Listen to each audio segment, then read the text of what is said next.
continue this series in how Jesus fulfills the biblical feasts. We have come to the end of the day of Passover. Jesus has now died and he's being buried. And the timing of this is rather important. If you remember when I talked about, at the beginning of this series, I talked about the timing of the day. The day begins and ends at sunset. Well, at this time of year, in Jerusalem, the sun sets around 6 o'clock. Let's just say that it's around 6 o'clock. And we know that Jesus has died on the cross at about 3 o'clock, at the 9th hour. Mark tells us that. Jesus is nailed to the cross exactly, Mark tells us, it's Mark 15:25, at the 3rd hour of the day, which is 9 o'clock in the morning, approximately. 3 hours later, at noon, darkness comes on the whole land. That's also in Mark 15.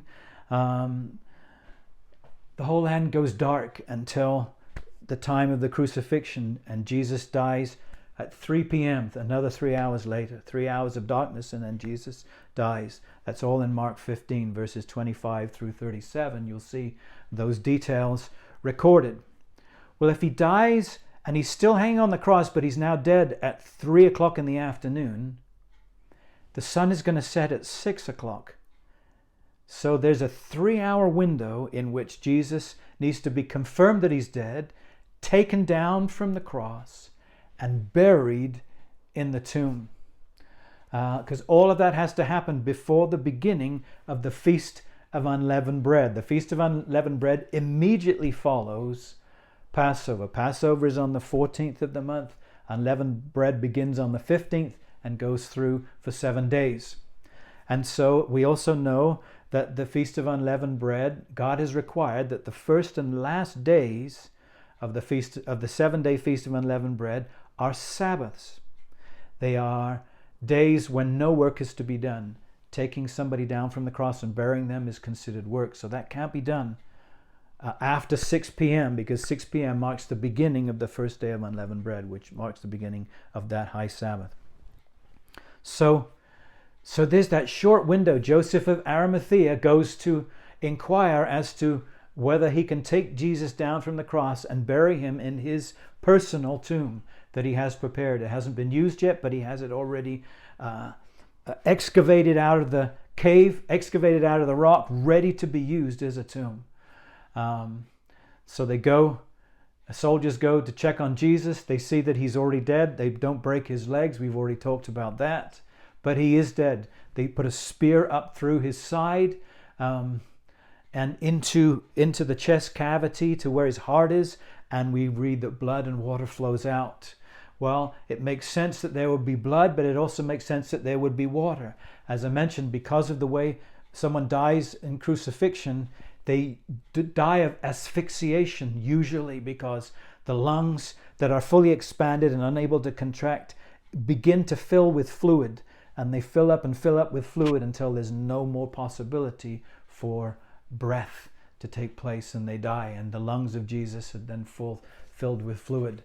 And so that spear is releasing the blood from Jesus, but also the fluid from his lungs as it pierces his lungs. So they know that he's dead. So Joseph of Arimathea, he's able to take Jesus down from the cross. They put the cross down, they take him off. He quickly gets him to the tomb. He doesn't have the opportunity to go through a great process here, but kind of wraps him in linen and a special cloth for his face. He's laid in the tomb, and the tomb is sealed. A big stone is rolled across the entrance of the tomb. It is sealed so that so that's the end of it. And so it has to be in that 3-hour period, because now we get to the Feast of Unleavened Bread and we have to see what's going on here. So let's start in Numbers 28. Let's look there for a minute. Numbers 28, verses 16 and 17. Then on the 14th day of the first month shall be the Lord's Passover. On the 15th day of this month shall be a feast. Unleavened bread shall be eaten for 7 days. On the first day shall be a holy convocation. You shall do no laborious work. You shall present an offering by fire, a burnt offering to the Lord. And so this first day is a holy convocation. It's a Shabbat. There's no work to be done for 7 days. But I want you to catch the significance of what's being talked about here. Unleavened bread. Why unleavened bread of all things? And God commands that in the observance of this feast, every year there shall be no leaven in your homes. I mean, none. Not even a breadcrumb of leavened bread can be found in your homes. They take it very seriously. What happens normally here is that they will, in religious Jewish homes, they will clean. They will have this super spring clean where they will go through all the cupboards. They will clean all the pots and the pans and the cutlery, everything that's in all of their cupboards, everything that's in their kitchen. They will, they pull the refrigerator out and clean behind the refrigerator. They pull the stove out and clean behind the stove. To make sure there's not a single breadcrumb anywhere in their kitchens, in order to fulfill this pattern, in order to fulfill this commandment, if you will. But I want you to see the bigger picture here is that, excuse me, the leaven is being taken out of the bread. Let's talk about the leaven for a minute. What is leaven? It's yeast. It's actually a living organism. And what it does is it feeds on the sugars in the bread dough, and it creates all of this gas, all of these gas bubbles, and that's what causes bread to rise. If you take the yeast out of the bread, if you don't prepare the bread dough with yeast, it just stays completely flat. It doesn't rise at all. If you will, you've taken the natural life out of the bread. That's part of the picture here. In John 6:35, we discover that Jesus is the bread of life. And on Passover, the bread of life has the leaven, his life, taken out of him on the cross. And then the unleavened life, the unleavened body that is left, is put in the tomb, if you will. Unleavened bread is put in the tomb. I hope you can see that there's a picture and a pattern there. But what I also want to say is this, that 3 days later, Jesus is going to rise from the dead. But because there is no leaven, this is not natural life that is raising Jesus from the dead. This is very much a supernatural event. The raising of Jesus from the dead is a supernatural event. God has raised him from the dead as the first fruits from the dead, so that you and I, by faith in Jesus, also will experience that resurrection life and will live eternally with him. It is a supernatural event. The natural life has been taken out and gone. His body is now raised up supernaturally and with supernatural capacity.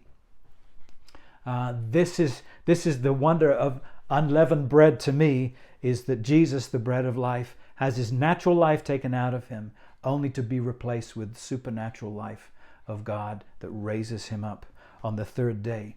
There could be no suggestion that this was a natural rising from the dead, any more than bread would naturally rise without leaven in it.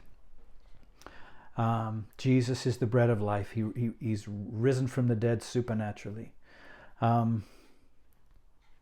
In 1 Corinthians 5, verses 6 through 8, we read that Christ is our Passover. He has paid the price for us. But I want to go back just a couple of days, if you will, before the crucifixion. I just want to point something out that is easy to miss. In Matthew 21, let's just go there for a minute. Matthew 21 and verses 12 and 13. And Jesus entered the temple and drove out all those who were buying and selling in the temple, and overturned the tables of the money changers and the seats of those who were selling doves. And he said to them, "It is written, my house shall be called a house of prayer, but you are making it a robber's den. Why am I quoting that scripture? Well, one of the reasons I want you to see is that takes place after the triumphal entry. That takes place after Jesus has been set apart and brought into Jerusalem as the King of the Jews, the Son of David, and the Passover Lamb. He's now in Jerusalem, and he's in the temple compound, and he is driving out the money changers. Why? Because the law has said that there shall be no leaven in any house. And leaven, in some regards in Scripture, is referred to as natural life, but it can also be a reference to sin. And Jesus, by casting the money changers out of the temple, he is actually getting rid of the leaven that is in his Father's house. He is preparing his Father's house for Passover and the Feast of Unleavened Bread.